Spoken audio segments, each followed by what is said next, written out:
Assalamualaikum warahmatullahi wabarakatuh. Bismillahirrahmanirrahim. Alhamdulillahirabbil alamin. Assalatu wassalamu ala Rasulillah alladzi la nabiyya ba'dah ma ba'du. Selamat pagi anakku sekalian. Alhamdulillah pada kesempatan hari ini kita dapat berjumpa lagi melanjutkan pelajaran kita Pendidikan Agama Islam kelas 2. Baik, anakku sekalian, mari kita awali kegiatan kita hari ini dengan berdoa bersama-sama. Bismillahirrahmanirrahim. Rabbi zidni ilma warzuqni fahma waj'alni min ibadika sholihin. Ya Allah, tambahkanlah kepadaku ilmu dan anugerahkanlah kepadaku kefahaman dan jadikanlah aku dari golongan hamba-Mu yang soleh. Amin.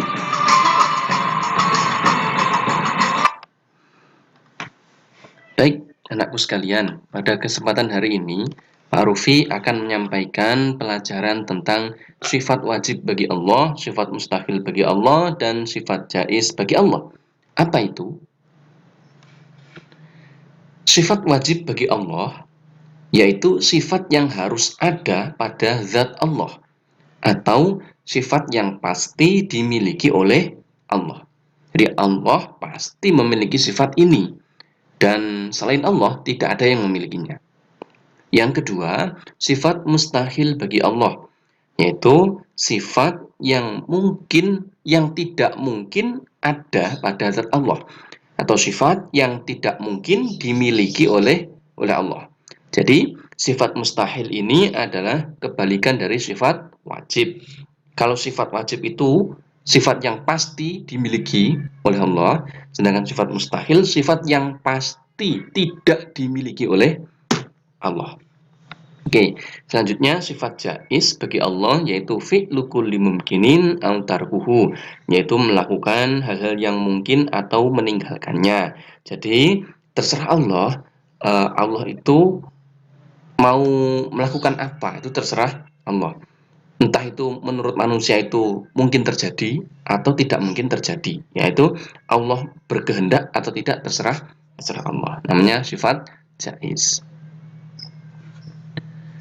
Lalu penjabarannya, sifat wajib dan sifat mustahil itu masing-masing ada 20. Sifat wajib bagi Allah itu ada 20 dan sifat mustahil juga ada 20. Oke. Kita bahas satu persatu. Yang pertama sifat wajib bagi Allah yaitu wujud. Artinya ada. Bahwa Allah pasti ada. Sedangkan kebalikannya sifat mustahilnya yaitu adam, artinya tidak ada. Jadi Allah itu wujud, ada, dan tidak mungkin adam, tidak ada. Yang kedua, qidam, artinya dahulu, bahwa adanya Allah itu paling dulu.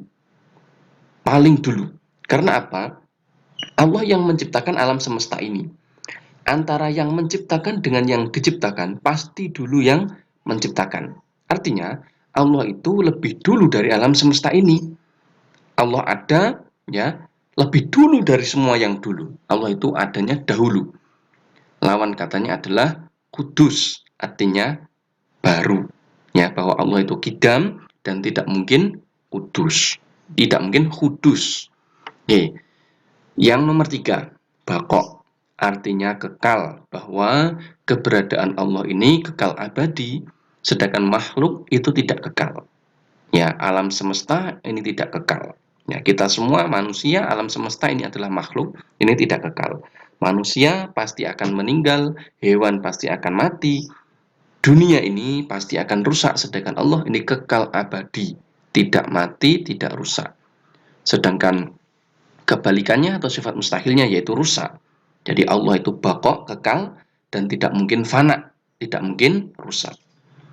Yang nomor 4, mukhalafatu lil hawaditsi, berbeda dengan makhluk, bahwa Allah, wujudnya Allah itu berbeda dengan makhluknya. Kalau wujudnya manusia itu ya punya tangan, punya mata, punya telinga, dan seterusnya. Ya, tangannya 2, kakinya 2.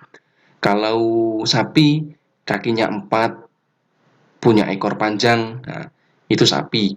dan seterusnya. Lah kalau Allah wujudnya berbeda, berbeda dengan manusia, berbeda dengan hewan, pokoknya berbeda. Allah berbeda dengan makhluknya. Sedangkan sifat mustahilnya mumatsalatu lil hawaditsi, sama dengan makhluk. Jadi Allah itu mukhalafatul lil hawaditsi, berbeda dengan makhluknya, dan tidak mungkin mumatsalatu lil hawaditsi, tidak mungkin sama dengan makhluk. Oke, yang nomor 5.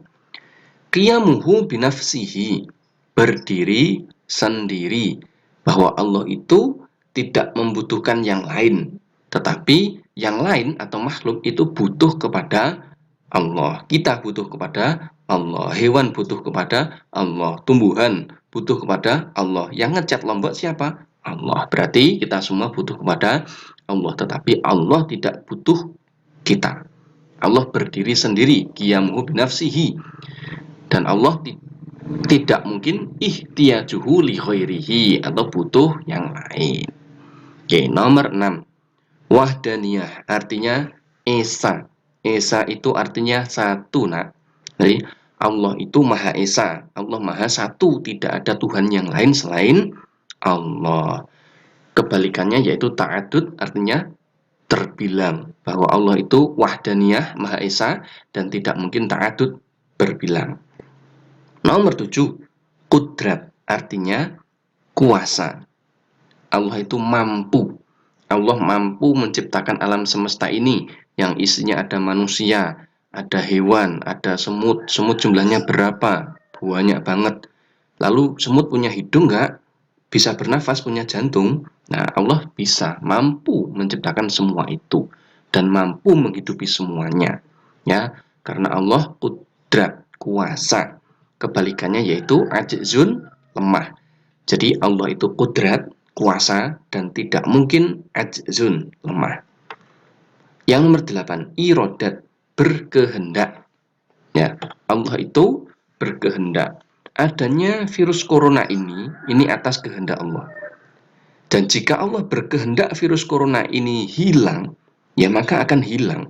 Semua yang sakit akan sembuh.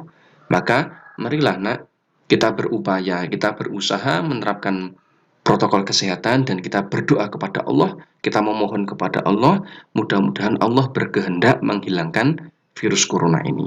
Maka dari itu nak, kita sebagai manusia diwajibkan oleh Allah untuk berusaha, untuk belajar, dan juga untuk berdoa. Kita tidak boleh lupa untuk berdoa, memohon kepada Allah, karena yang maha berkehendak adalah Allah, dengan harapan Allah berkehendak yang baik kepada kita, sehingga kita diberikan kelancaran dalam belajar, rezekinya lancar, dan seterusnya. Jadi Allah itu irodat, berkehendak, lawannya adalah karohah, artinya terpaksa, bahwa Allah itu irodat, berkehendak, dan tidak mungkin karohah, tidak mungkin terpaksa. Nomor 9, ilmu, artinya mengetahui, ya, bahwa Allah itu mengetahui, ya, mengetahui apa saja.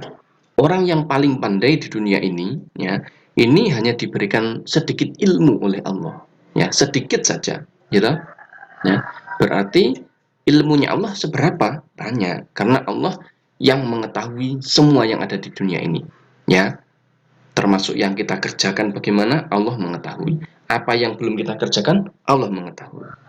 Allah Maha mengetahui. Kebalikannya adalah jahlun, artinya bodoh. Jadi Allah itu ilmu, mengetahui, lawan, dan Allah tidak mungkin jahlun, bodoh. Nomor 10, hayat, hidup, bahwa Allah itu hidup dan Allah tidak mungkin mautun, mati. Nomor 11, sama, artinya mendengar, bahwa Allah itu mendengar, gitu. Tetapi pendengaran Allah berbeda dengan kita. Kita mendengarnya butuh telinga, sedangkan Allah ini mukhalafatul hawadits. Allah ini berbeda dengan makhluknya, gitu. Allah mendengar, tetapi mendengarnya Allah ini berbeda dengan makhluknya, berbeda dengan mendengarnya kita. Jadi Allah mendengar apa yang kita katakan. Makanya kita kalau mengucap ini yang baik-baik, jangan mengucapkan yang jorok-jorok, karena semua yang kita katakan ini didengar oleh Allah. Bahkan Bahkan Allah mendengar apa yang ada di dalam hati kita. Belum kita ucapkan, Allah ini sudah mendengar. Kita berbisik-bisik, Allah ini mendengar. Maka kita harus berkata yang baik-baik. Hati kita ya membatin yang baik-baik. Lawannya adalah sumun, tuli. Jadi Allah itu sama, mendengar, dan tidak mungkin sumun, tidak mungkin tuli. Yang nomor 12, basor, artinya melihat, bahwa Allah itu melihat setiap yang kita kerjakan, ya, setiap kita yang kerjakan, meskipun ketika puasa kita berada di kamar, tidak ada orang yang melihat, kita makan, kita minum, nggak ada orang yang tahu, Allah ini melihatnya. Ya, kita sembunyi dimanapun Allah melihat. Karena apa? Penglihatannya Allah ini berbeda dengan penglihatannya makhluk. Ya, maka kita harus berhati-hati dalam bertingkah laku. Kebalikannya yaitu umyun, artinya buta. Bahwa Allah itu basor, melihat, dan tidak mungkin umyun, buta. Nomor 13, kalam, berfirman. Allah ini berfirman, dan lawan katanya bukmun, bisu. Bahwa Allah ini berfirman dan tidak mungkin bukmun, bisu. Nomor 14, ini qadiron, maha kuasa, bahwa Allah ini maha kuasa, ya. Jadi kuasanya Allah itu maha. Jadi maha kuasa itu artinya tidak ada yang menandingi kuasanya Allah. Lawan katanya adalah ajizan, artinya sangat lemah. Bahwa Allah itu qadiron dan tidak mungkin ajizan. Nomor 15, muridan, maha berkehendak. Jadi berkehendaknya Allah itu maha. Maha itu tidak ada yang menandingi. Tidak ada yang menandingi. Maha berkehendak, tidak ada yang melebihi kehendaknya Allah. Sedangkan lawannya adalah mukarohan, artinya sangat terpaksa. Bahwa Allah itu muridan, maha berkehendak, dan tidak mungkin mukarohan, tidak mungkin sangat terpaksa. Selanjutnya, aliman, maha mengetahui. Jadi mengetahuinya Allah itu maha, tidak ada yang melebihi pengetahuannya Allah. Lawan katanya jahilan, artinya sangat bodoh. 17, hayan, artinya maha hidup. Lawannya adalah mayitan, benar-benar mati.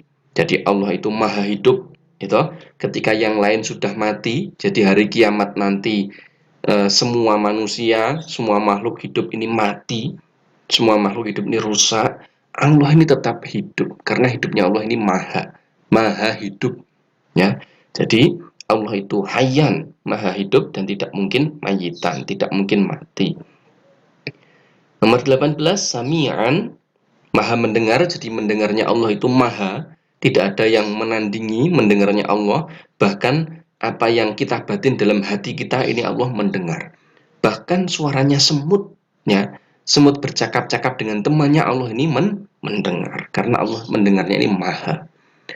Dan tidak mungkin Allah itu asomman, maha sangat tuli. Jadi Allah itu sami'an, maha mendengar, dan tidak mungkin asomman, tuli.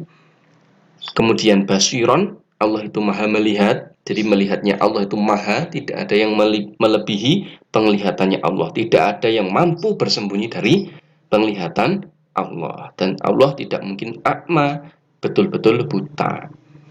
Yang nomor 20, mutakalliman, maha berfirman. Dan Allah tidak mungkin abkama, betul-betul bisu. Jadi Allah itu benar-benar berfirman. Di antara firman Allah termaktub dalam kitab suci Al-Quran. Oke, jadi itu sifat wajib, yaitu sifat yang dimiliki oleh Allah, pasti dimiliki oleh Allah, jumlahnya ada 20. Nah, ya kita harus iman, harus percaya, maka kita harus berhati-hati dalam bertingkah laku. Dan yang sampingnya itu adalah sifat mustahil, sifat yang tidak mungkin dimiliki oleh Allah, itu ada 20. Dan sifat jaiz itu adalah Allah serba mungkin melakukan sesuatu atau meninggalkannya. Oke? Baik, demikian nak pelajaran kita karena keterbatasan waktu, ya. Mudah-mudahan dapat difahami dengan baik. Selanjutnya jangan lupa kerjakan tugas evaluasinya di Google Form, ya. Oke, mari kita akhiri pelajaran kita hari ini dengan bacaan hamdalah bersama-sama. Alhamdulillahirabbil alamin. Billahi taufiq wal hidayah. Wassalamualaikum warahmatullahi wabarakatuh.